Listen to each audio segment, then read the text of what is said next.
Born in the early 1900s, Edwin J. Carey of Greencamp, Ohio, cared for his mother's small poultry flock at the young age of 7.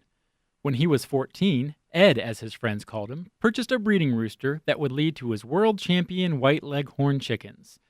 Today, white Leghorn chickens are the most popular commercial strain of layer chickens worldwide and produce the majority of the world's crop of white eggs. He decided that he wanted to try to produce a better egg-laying Leghorn chicken. So he bought a rooster from a nationally known breeder this early 1900s from the state of Washington, and had the rooster shipped through to what is now New Bloomington, was Augusta, by rail. He walks 6 miles to Augusta, brings the rooster home in a burlap bag, and this was more or less his foundation breeding stock that led to further developments in breeding of the Carey strain of Leghorns over the next 75 years. Early in life, Ed grew into a self-made geneticist. He opened a hatchery and developed the Carey-Nick chick line of layers. As the layer industry began to expand in the 1950s, Ed became an integral part of that growth, offering a breeding stock franchise program. This resulted in the sale of thousands of Carey-Nick bred white Leghorn chicks, both nationally and worldwide. In the 1970s, the United States Department of Agriculture ranked Carey Farms' Carey-Nick strain of chickens among the top 5 producers in the nation. My father, in later years when they were more financially able, would take vacations, him and Mom. Sometimes they were extended.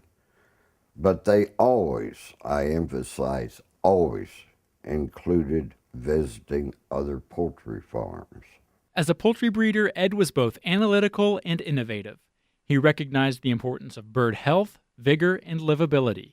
While many competitors concentrated on egg numbers, Ed broadened his research to include egg size, shell, strength, and color.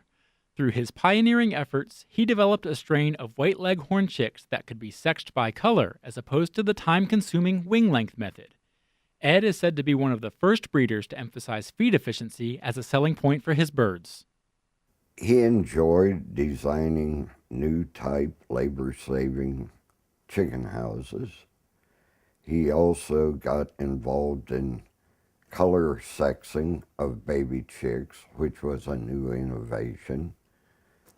His winning of many major egg-laying contests in the U.S., which demonstrated the capabilities of high egg production of his strain of Leghorns.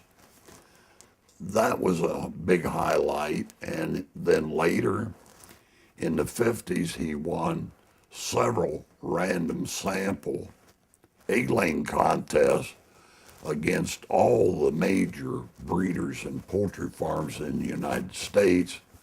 That was a highlight in his poultry business career. Although his work in this field consumed countless hours and achieved numerous recognitions, Ed gave his time unselfishly to his community and church, as well as his wife Lucille and their children. After a battle with Parkinson's disease, the industry and Ohio lost a great champion in agriculture with his passing in 1988. My dad, as well as I, liked history. He liked to relate his ancestors, information he could glean or find out about them. He read a lot. Religious people, he didn't wear his religion on his cuff, but he's a strong believer. As a young man, he played the xylophone, so he was quite good in the xylophone. He was always interested in his family, their welfare. Ed was a great role model to anyone in the industry. At a very young age, he grew his farm from a modest 50 acres to a 1,400-acre operation, including a very successful poultry business known the world over. In a very pleasant and persistent manner, Ed earned the respect of the poultry industry for his devotion and success in breeding and producing superior laying chickens. He represents the essence of what hard work and perseverance can achieve. It's with great honor and pride that we welcome Edwin J. Carey into the Ohio Agricultural Hall of Fame.